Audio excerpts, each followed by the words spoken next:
Hey y'all, thanks for stopping by. So, Borderlands 4 is about 4 months away. The scheduled release date is September 12th, and we're getting some news from the game that doesn't look nice. Nothing about how the game's going to play, characters, anything like that. It's corporate people shoving their foots in their mouth and showing their greed off to the world and making everyone uncomfortable with their product. If you haven't seen the news about this yet, Randy Pitchford, the current CEO of Gearbox, made a statement about the game potentially costing $80. This has been everybody's worry for probably since the Nintendo Direct came out. Now everybody's under the impression this will become the industry standard. And I don't like that any more than you do. I want to say the jump from $50 to $60 happened when I was in high school, and then the jump from 60 to 70 wasn't any more fun either. But now this jump to 80, getting close to $100 for a video game, it sounds crazy. And the CEO of Gearbox seems to agree. Or rather, he thinks it's outrageous that people aren't willing to pay $80 for a video game.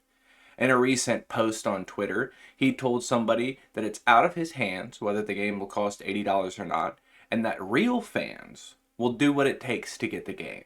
He brought up some anecdotal thing about when he was in high school and working at some kind of ice cream shop, and that's how he made his money to buy an $80 game back in the day. Back in the early 90s is when he bought an $80 video game for the Sega Genesis, which in today's money would be quite a lot. You're talking about a $150 video game right now.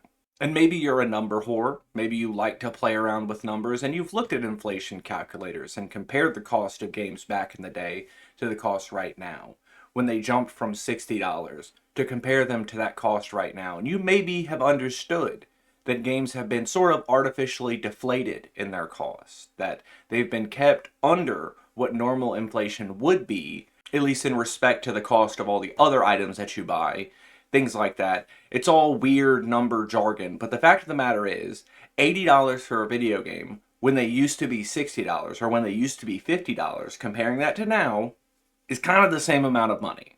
That doesn't make it any better, but I want to point out something that Randy said. A lot of people are upset with the fact that he said, a real fan will do whatever it takes to get the game. You'll make it work.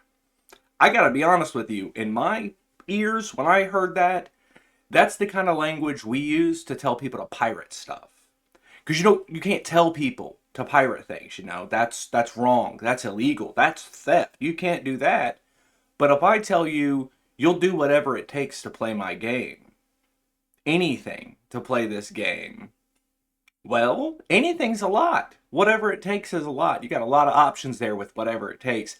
Paying money seems like it would be near the bottom of the list. Maybe the easiest one, but I think the worst part about this is if he'd have just shut his mouth and not said this, or rather just said it's out of his hands, regardless of how much it's actually under his control to set the prices, that would have been fine.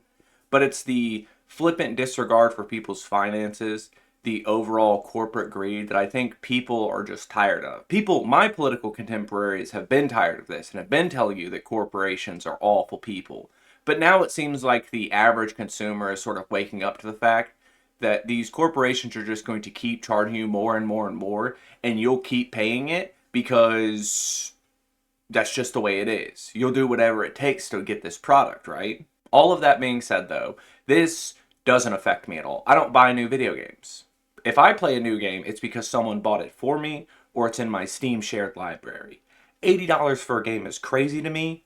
$40 is my minimum for when I start to feel okay with considering putting in my cart. 20, perfect. 10, I'm practically already buying it from you. It will probably take a few years before Borderlands 4 gets down in cost to the point where I'm willing to buy it. And even then, it's not really my type of game. I understand the appeal of a looter shooter. I like when the number goes up, and I spent way too much time in Borderlands 2 farming the bee, but all the same, this isn't going to affect me when it comes out.